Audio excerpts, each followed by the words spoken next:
104 fit road এই কামরাঙ্গীরচর আমরা হতে দেব না।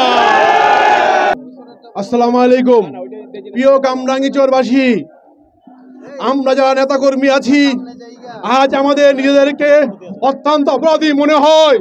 সেদিন 5ই মে যখন আমরা নগর ভবনে গিয়েছিলাম আলাপ আলোচনার জন্য, আমরা সেখান থেকে আমাদের জন্মভূমি নেতৃবৃন্দ, আমাদের মাননীয় সংসদ এবং আমাদের 3 কাউন্সিলর ওনারা বলেছিলেন আপনারা কেউ ব্যক্তিগতভাবে কথা বলবেন না, আপনাদের প্রতিনিধি একজন সেখানে কথা বলবে।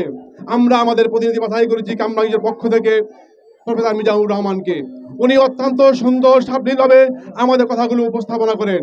আমাদের একটি স্মারকলিপি হয়, সেই স্মারকলিপিতে আমাদের থানা আওয়ামী লীগের সভাপতি এবং সাধারণ সম্পাদক এবং 3 কাউন্সিলর তারা সুপারিশ করেন।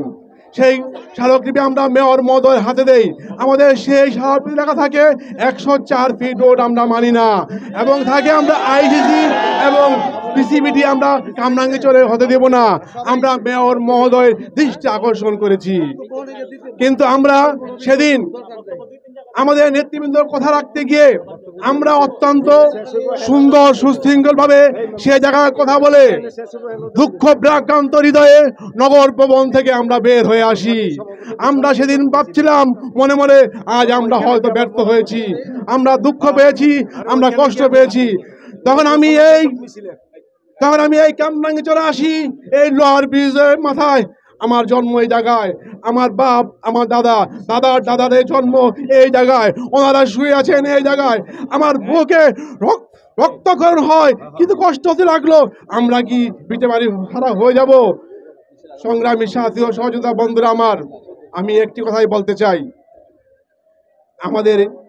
আমি এই এলাকার নেতা বা কর্মী আপনারা কেউ ভাববেন না, আমি কামরাঙ্গীরচরের একজন সাধারণ জনসাধারণ। আমি আপনাদের পাশে আছি, আপনাদের সংগ্রামে আছি।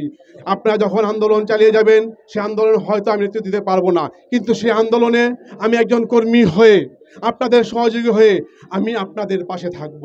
আমি কথা দিচ্ছি, আপনারা যখন আন্দোলন চালিয়ে যাবেন সেই আন্দোলনে আমি অবশ্যই থাকব। এবং আরেকটি কথা বলবো, আমি এই আন্দোলন করতে যে আমরা যারা নেতা আছি, আমরা যারা রাজনীতি করি, আমাদের অনেক বাধা বিপত্তি থাকে।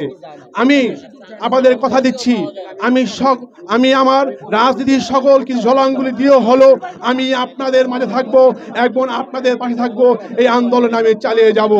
আর একটি কথা বলবো আমার জন্মভূমির নেতৃবৃন্দকে, আপনারা খেয়াল রাখবেন, আমরা কামরাঙ্গীরচরবাসী, এই কামরাঙ্গীরবাসী যেন এক থাকি। এখানে সকল দলাদল ভেদাভেদ ভুলে ঐক্য গড়ে তুলতে হবে, কাউকে আলাল দালাল বলা যাবে না।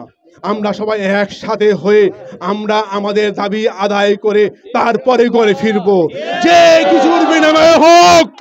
104 ফিট রোড এই কামরাঙ্গীরচর আমরা হতে দেব না।